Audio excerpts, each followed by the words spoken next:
So here is a $1 DeWalt angle grinder, DW402. Has issues, needs some work. We're going to fix it. Paid $1 for it.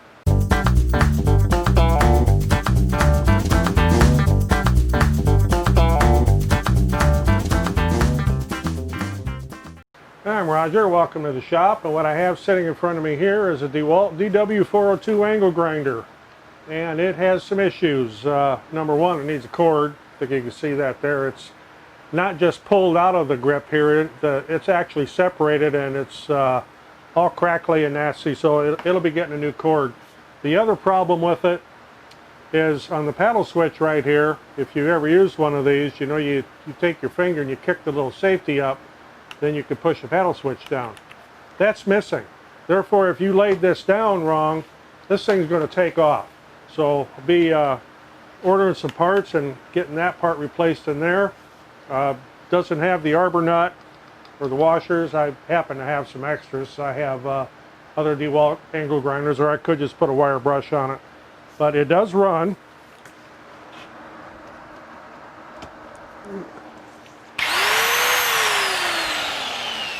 So no problems there. Just has a few things that need to be fixed. So I'm going to get some parts and we're going to tear into this thing and replace that paddle switch, put a new cord on it. Okay, after a period of a little bit better than 3 weeks of trying to order the paddle switch for this grinder here, found out that, of course, back when I ordered the parts, you can't get just this part anymore. It's been discontinued. So what they have now is kind of a retrofit kit, which is right here, which entails replacing the switch and the paddle and the lock-on button and just all kinds of stuff, and it's going to be very involved. And yes, you see a grinding wheel on there because I did use this.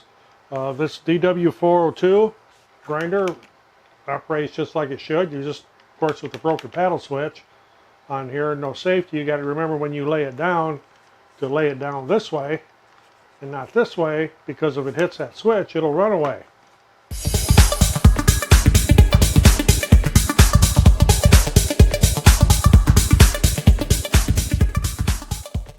So my intent was to just order the new paddle switch. That's discontinued part. Can't get that anymore. $6 part, but can't get it anymore. What they do have now is a retrofit kit, which I have here in this bag with all these little parts and pieces. And it's going to be a little bit involved. It may not be for the weak of heart, but I'm going to go over and show how this all goes together. I've never done one of these kits before, so it might even be a little bit of a learning curve for me, but we'll see how it goes. And I'm also going to be replacing the cord, but that's pretty simple. So I'll get the camera rerouted over here and we'll get on with it.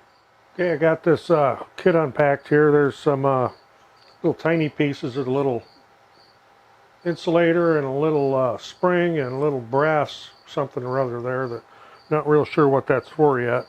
It does come with the sort of a diagram, maybe telling you that this replaces a kit that's no longer made.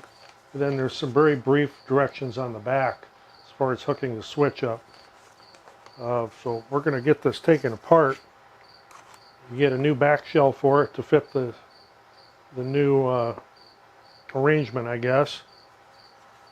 And of course you get the switch. I will see if this really differs anything from the switch that's in here, because there's actually nothing wrong with the switch, it's just the paddle here. So you'll need a T20 Torx screwdriver. I've taken off the guard and the side handle and the wheel and some other things just to make this a little bit more manageable. And you will be using these screws over, so you don't want to lose them. You know, one would think that would just come right off of there.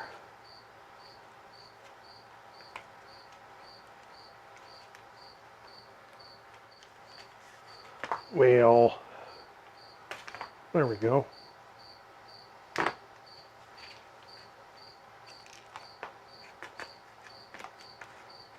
Yeah, let's get this cord cut off of there because that'll just be getting in the way.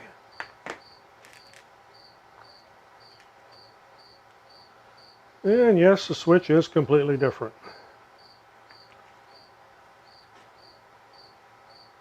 As is this component for the safety.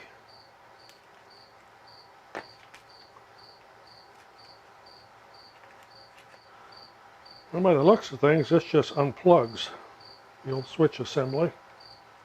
Okay, there's some little clips right here that are holding this switch in. I'm going to have to get a small screwdriver and see if I can get those clips popped out so they'll clear that plastic in there.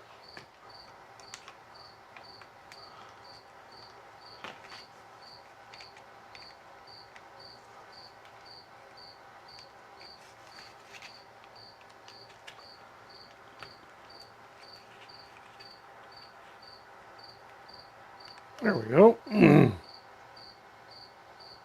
Simple enough, I guess. Looking at the brushes here, and they are in very, very good shape. They're not all worn down or anything. A lot of life left on those. Now I need to see how the rest of this goes together. What these little leads are for here.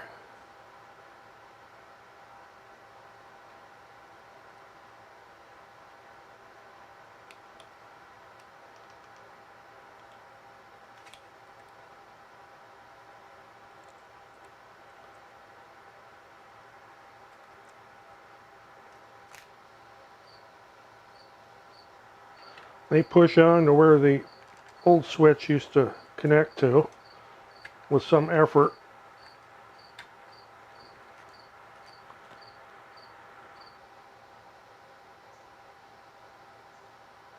Okay, this is where you realize that the kit you have is not exactly for this model, but it isn't going to take much of a modification. The kit shows this end here with these really long spades plugging down in here, but they obviously would not. I had to use the small spade connectors here, female spade connectors, to connect where the old motor used to, or where the old connections used to be from the original switch, which means that these here will not plug into this part of the switch. I can easily change these though and make that work.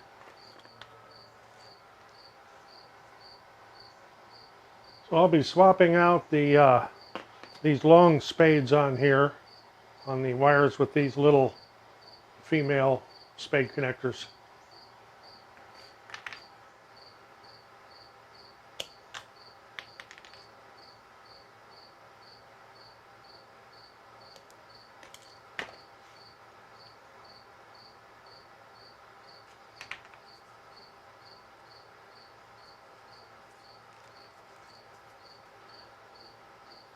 Now these will go on to this part of the switch right here. Your power leads will be going in here.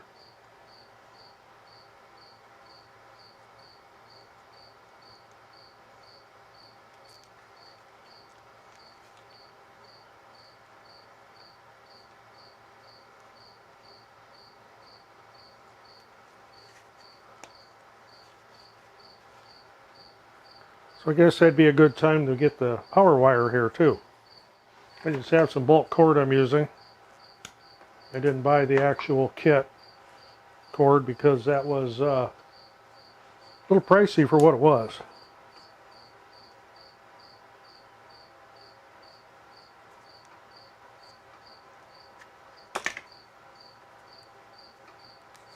Was this a 2-wire cord? This is a double insulated tool. There's no ground on it.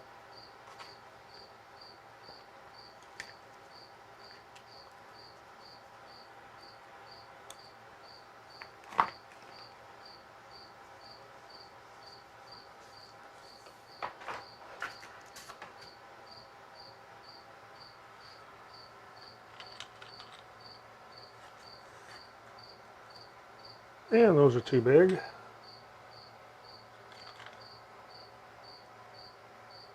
And that's too big.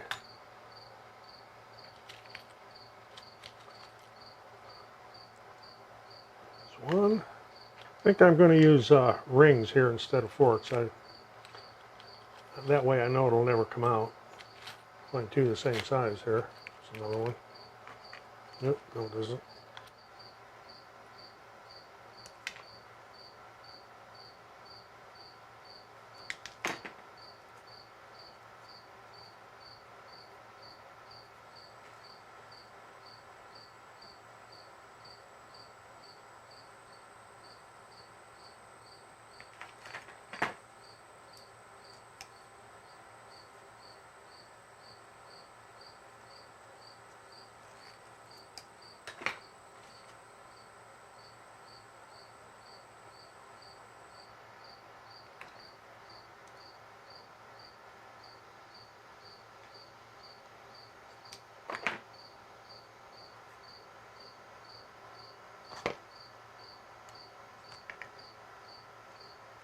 Yeah, I think this screwdriver is big enough.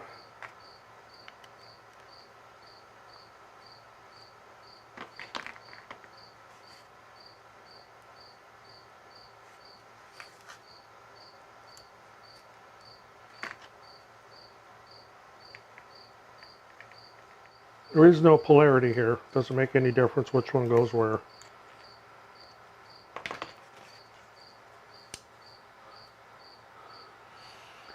Now what they don't tell you in here on this sheet is how to put all the switch thing together. We're going to have to kind of try to figure that out.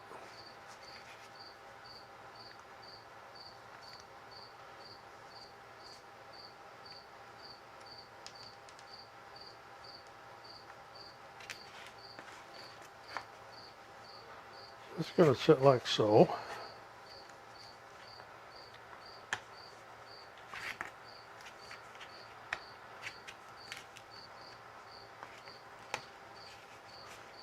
Well,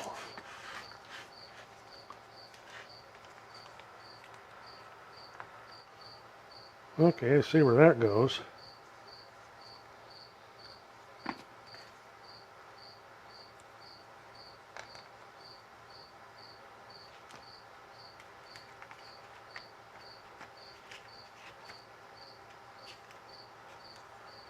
Guess you got to hold your tongue just right.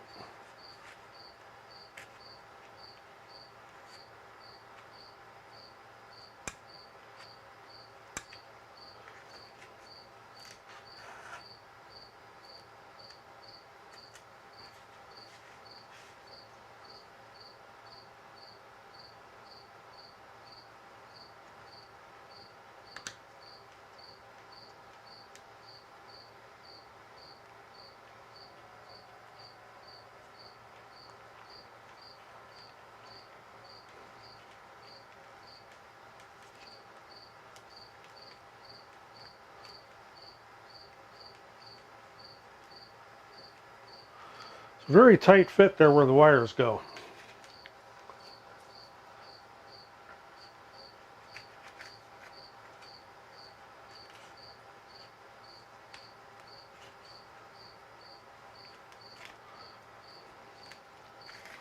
And I mean a very tight fit.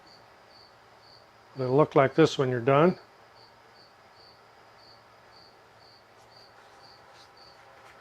This little bitty button here goes into this slot in the back for your lock-on, and there's a little tiny spring that goes on a little tiny post right there that you need to have in there so it'll keep pushing it back.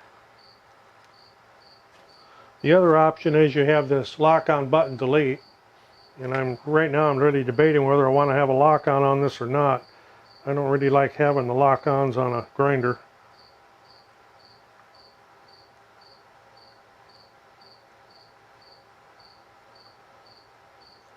I'm going to get the little spring over that post, and it's not cooperating.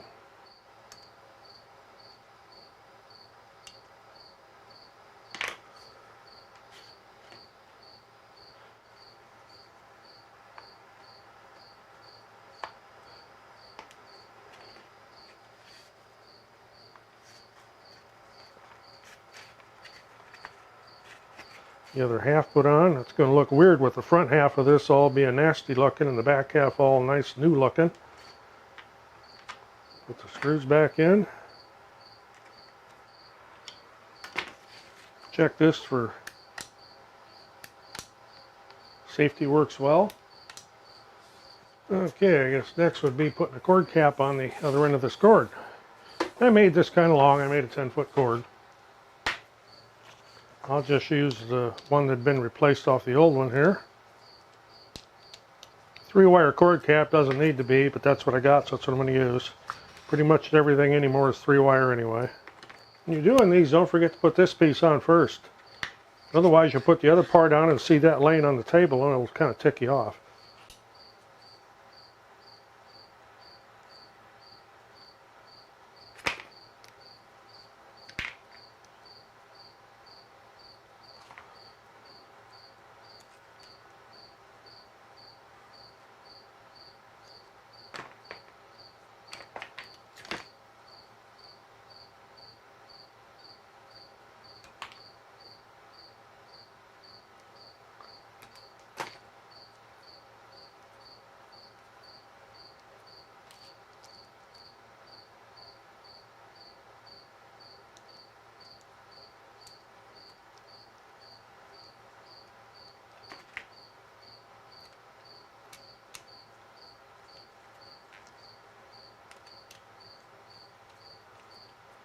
And if you've never done this before, the black wire goes on the brass screw and the white wire goes on the silver screw. If you had a ground wire, that would go on the green, of course. And there's a little indexing notch here.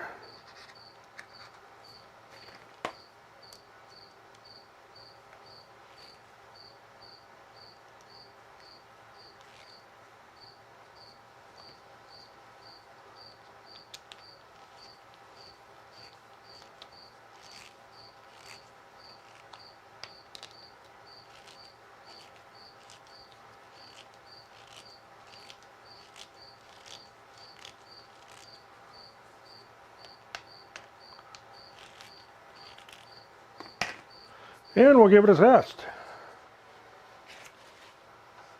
Okay, I don't see any parts laying around, don't belong there, and switch appears to work right. And plug this in.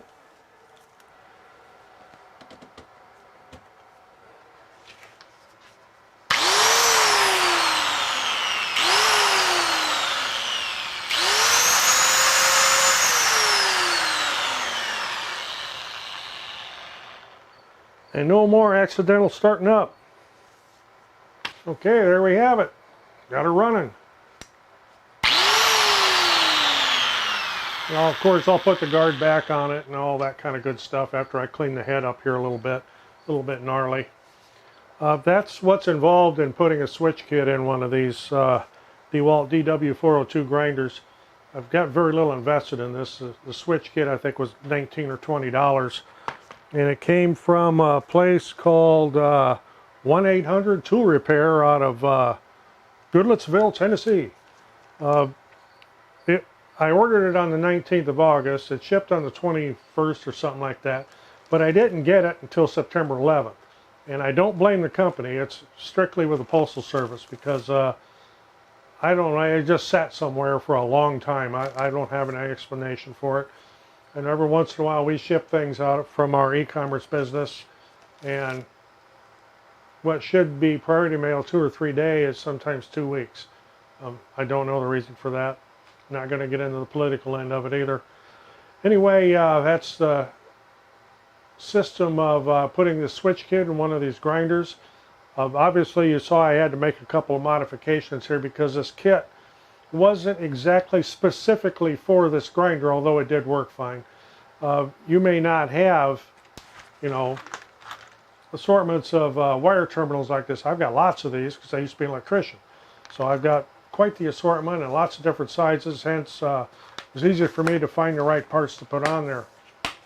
But, okay, so if you got something out of that or learned something out of it, or maybe you got a kick out of it, we always appreciate getting a thumbs up. I like it because it really helps the channel, and we're always looking for subscribers.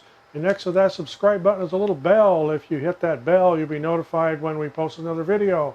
Otherwise, I'm Roger in the shop with a DeWalt DW402 grinder. New switch. See you in the next video.